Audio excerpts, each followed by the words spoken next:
Bir tonnani ichida 60 kilo soya shiroti bor. 100 kilo pista shiroti bor. 350 kilo arpa doni bor. 250 kilo makka doni bor. 200 kilo bug'doy bor. 10 kilo premix bor. 20 kilo soda bor. 10 kilo tuz bor. Bir tonna yemni ichida shu narsalar tarkib topgan. Keyin uni rasmini ham nima qilamiz? Videoda orada montajda qo'shib yuborasiz. Uni rasmini tashlab beraman sizga. Yo videoda qaytadan ko'rib qo'ysa ham bo'laveradi. Yoki o'sha joyni ko'rib olsa ham bo'ladi. Shu hozir aytayotgan narsalarimizni aralashmasi rovni bir tonna bo'ladi.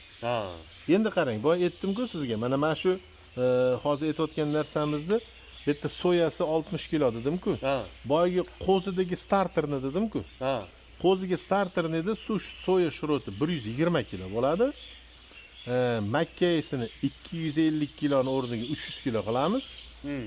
Bug'doyini 200 kiloni o'rniga 250